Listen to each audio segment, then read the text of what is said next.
Dee Bolin. I'm an independent creative memories advisor. I live in South Carolina, and most of you probably know that if you have found this channel on YouTube. But I wanted to come on, and hopefully it is recording the right way right now. I want it to be recording my face and not my hands, but in case it is recording only my hands, then we'll worry about that later. Anyway, I have a quick little border that I'm going to make. I've already cut out most of the pieces, and I'm going to turn it into a page. At least I hope I am.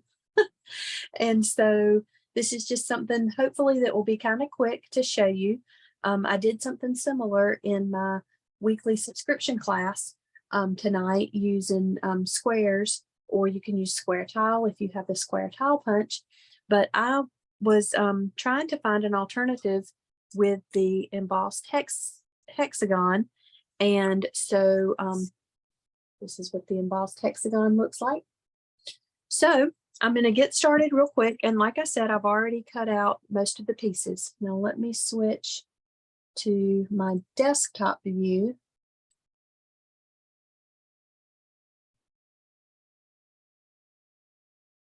Okay. So this is the border that I'm going to create. I'm one of those people that works with a messy desk instead of a clean desk. So y'all pardon any punch poop or other stuff that you see around the edge of my table. So I started by punching a bunch of my embossed hexagons, and I used one piece of designer paper, and so I've just got both sides of that designer paper showing. And this border is only going to be 1.5 inches wide.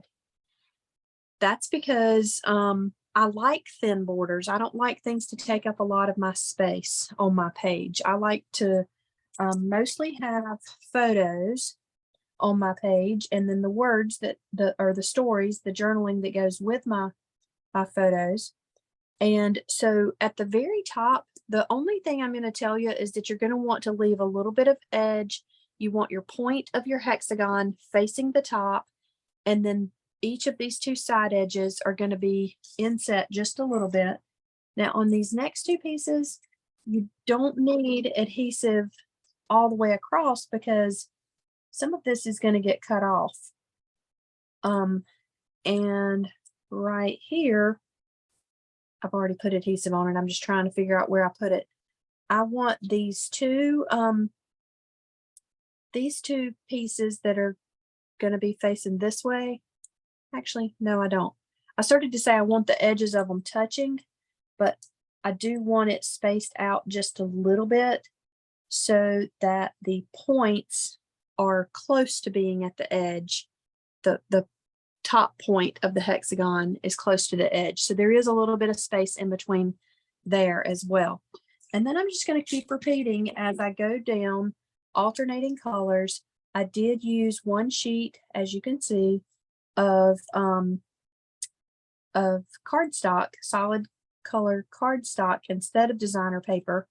I'm sure you could probably use 3 designs from the same collection or complementing collection, but this is what I had out, and so this is what I'm using right now.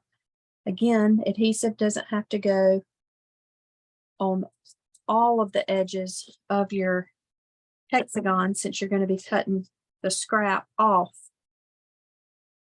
I keep having to fumble because I keep not being able to feel where I put the adhesive. I love repositionable adhesive, and I love it because I can move things easily should I need to. Now, this next right-hand hexagon, I purposefully am using so that I can show you that if you make a mistake and you have something that it's not quite right, well, guess what? Again, since this is going to be cut off, nobody will ever know that I did not make a perfect one. Now, obviously, if it was going to be one of these pieces, it would need to be perfect or more perfect, but I'm not one of those people that things have to be exactly right. So I rarely, make sure everything is 100% centered and that kind of thing. But we do have lots of great tools to help you get things centered should you want to make sure everything is right, including a zero center ruler or another 12-inch by 3-inch ruler. And our 13 by 13-inch mat is great. And as you can see, I'm working on it right now, using it to keep things lined up this way. And then here is where I also wanted you to see, to fill in this bottom down here. I had this left over from a different project. It was still a hexagon, but I'm just gonna stick it on, and I think I'm gonna be able to stick it on without, well, some of the bottom of it will get cut off, but there was no sense in me punching another hexagon when I was going to be able to use the scrap that I already had. So I just wanted to show that to you so that you can know that you can have, you can use pieces that are not perfect, or wait. Like if I didn't have this, I could have waited to see if this that's going to get cut off would fit over here. And it might not would have, but here's another blue hexagon that I had messed up the edge of. So I had it sitting there for me just in case I needed it. Now the easiest way to trim this off will be if I line it up on the cut line of my 12-inch trimmer. And that cut line, I don't know how well you can see it. Let me hold it up. That cut line is where the arrow is. So it's going to go right down through there. And our 12-inch trimmer has lots of great ways to help you make sure you're getting things right. There is a pointer at either end of the housing. And then there's also these sight lines that you can drag down through there. Let me hold that up too. And the sight line has a black line on it that shows you where things are going to cut. And so I can use all of those things before I slice, but I'm just going to cut those sides off and then move them out of the way. And I'm going to repeat that same step over here on this side.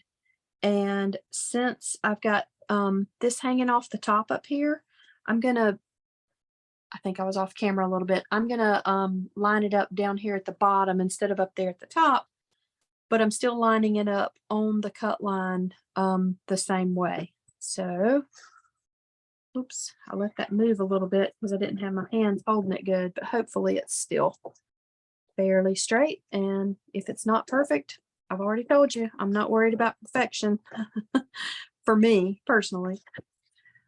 Okay, now to cut off this bottom here, by the way, I'm using scrap paper as my base. So I can put it back in the trimmer, or I can just turn it over and trim this off with my microtip scissors or other Creative Memory scissors. But look, I have mostly finished this cute little border. And if I want to go back in and fill in these pieces up here at the top, let's see, I've got some other scraps that I can, let's see, how would it would need to be like this. So it's just going to be this little bitty sliver for me to fill in that spot. And I think these two scraps will work. Matter of fact, I know they will. So I'm just going to go ahead and put some adhesive on the back and throw that down. And I'm going to do it such that I only have to trim the one end. I think it's probably not going to be, oh yeah, that's not the right spacing. Well, I don't think it's going to matter by the time I trim it. when I trim this end off, it's not going to matter that there's such a gap there, because it still wouldn't have been on the border anyway if I do cut that off. Yeah, so that filled in some of that white space, but yet it actually I think I should have done it with the blue paper.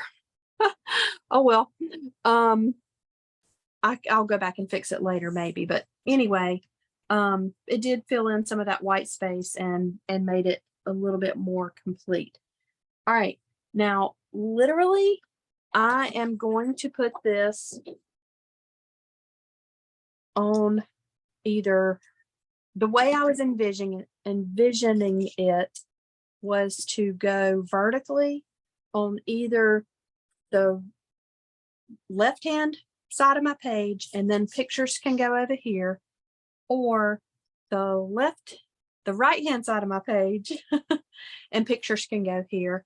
And I'm not going to take the time to do a double page spread, but just imagine if I did have two of these already, then here's one page, and you know, my second page would be over here, and then the border would be on the opposite side.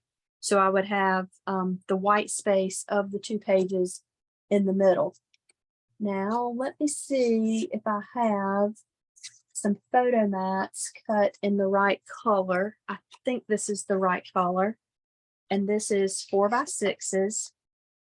And that switched colors on me, but I'm just going to put them down. Oops, I'm off camera. I'm just going to put them down anyway. Once I can get them separated. So I could do 2 vertical 4x6s, 1 horizontal, or I'm sure a 4x4 would go down here. Let's see if I have a 4x4 cut. I can't find the right color of a 4x4. And I don't have any scrap paper out here for me to cut some. Let me see. Well, here's a different color, and it's got a decorative edge, but look, if I did 2 4x6s and 2 4x4s, then I can alternate them like that. So there you have a quick and easy vertical border that could easily be duplicated into a double page spread. That's the chaos on my desk is even bothering me a little bit in this picture that I'm trying to show you. So here you go. I know that obviously I didn't take the time to cut out these hexagons on camera, but I just wanted to show you how quick that with some things already cut ahead of time, or even if I were punching them, it wouldn't take that long. And then I've got something done pretty quickly. So I hope that you enjoyed this quick and easy border, and I hope that you will join me again. Hopefully I will be posting on Thursdays, and then you can take what you see and learn and go and create over the weekend. All right, y'all have a great evening.